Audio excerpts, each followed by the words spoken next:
IPL 2025-এর mega অকশনে যে সমস্ত প্লেয়ারদের রিটার্ন করা হয়েছে তাদের লিস্ট আমরা পেয়েছি। দীপাবলির এই শুভ দিনে যে সমস্ত প্লেয়ারের দেওয়ালে চমকেছে, কোন কোন প্লেয়ার মালামাল হয়েছে, কোন কোন প্লেয়ার এখন মালামাল হয়নি, অকশন টেবিলে মালামাল হয়ে যাবে, তা আপনাদের সামনে তুলে ধরব। কোনো কিছু বলার আগে আমি আপনাদের একটা কথা বলতে চাই, যেটা বলতে ভুলে গেছি।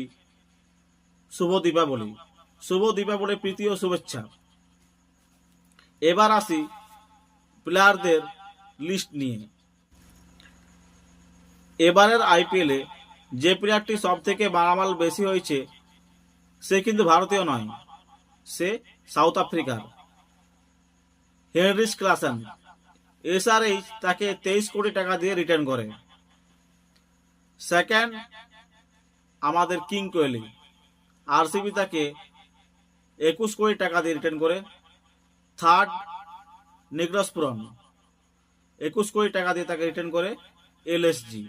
এই তিনটি প্লেয়ার টপ।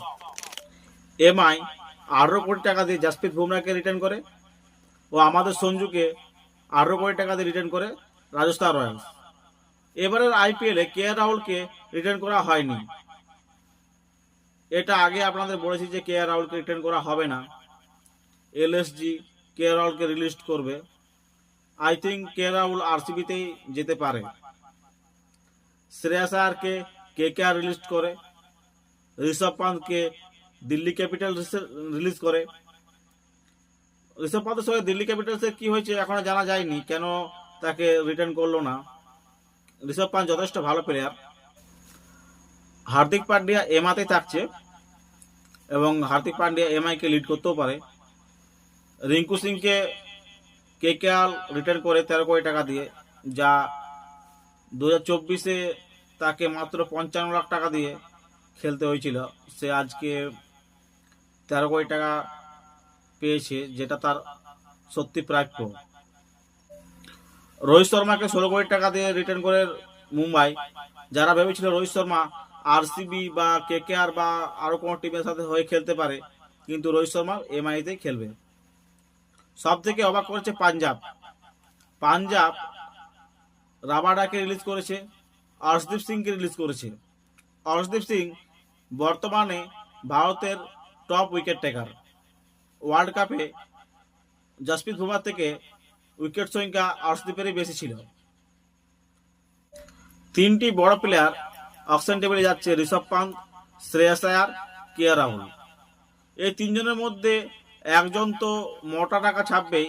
এখন কার ভাগ্যে মোটা টাকা আছে সেটা দেখার। এবার আইপিএলে পার্সের টাকা খুব কম। সব থেকে বেশি টাকা রয়েছে পাঞ্জাবের, 110 কোটি টাকা।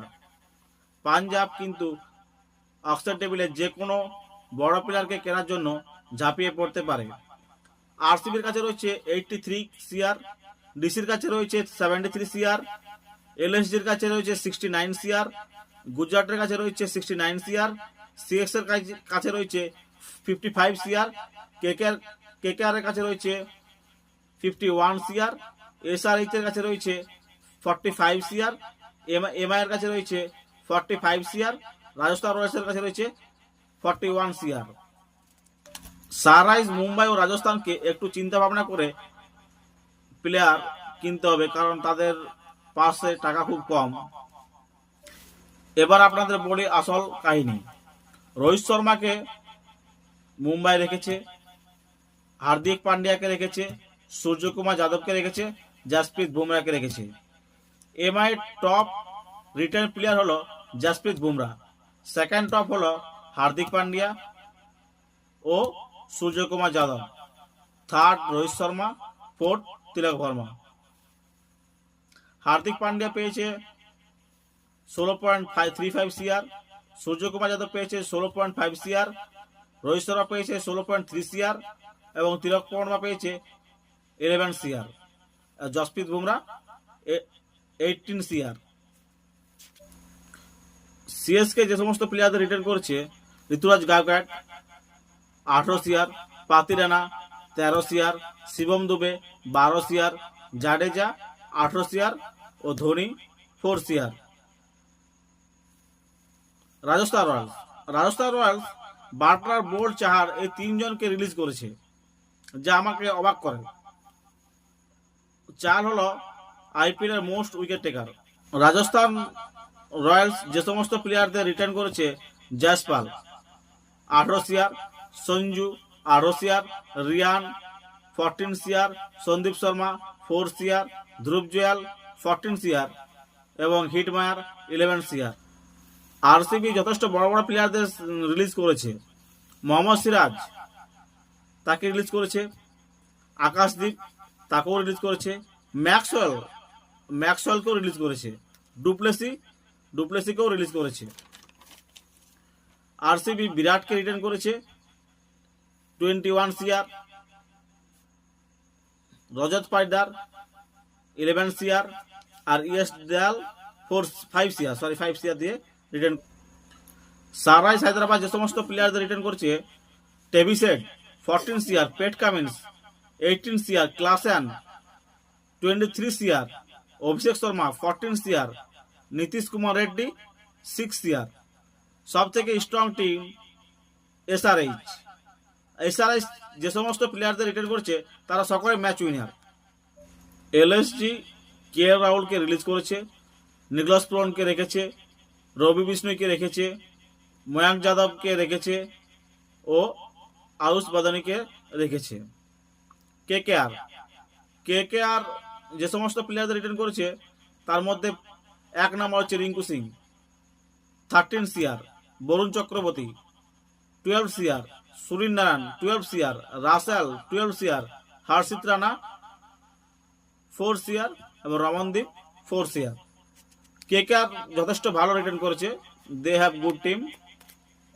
গুজরাট যে সমস্ত প্লেয়ারদের রিটার্ন করেছে: Rashid Khan 18 CR, Shubman Gill 16.5 CR, Sai Sudharsan 8.5 CR, Rahul Tewatia 4 CR, Shahrukh Khan 4 CR. Punjab মাত্র 2টি প্লেয়ারকে রিটার্ন করেছে: সুশান্ত সিং ও প্রভ সিমরন। সুশান্ত সিংকে 5 সিআর ও সিমরনকে 4.5 সিআর দিয়ে রিটার্ন করেছে। দিল্লি ক্যাপিটাল অক্ষর প্যাটেলকে রিটার্ন করেছে 16.5 সিআর দিয়ে, কুলদীপকে 13 সিআর দিয়ে এবং অভিষেক পরালকে 4 সিআর দিয়ে রিটার্ন করেছে। এখন আপনাদের কমেন্টে জানান যে মোস্ট ডেঞ্জারাস টিম কোনটি। আমার মনে হয় ফার্স্ট ডেঞ্জারাস টিম হচ্ছে এসআরএইচ, সেকেন্ড এমআই এবং থার্ড কেকেআর।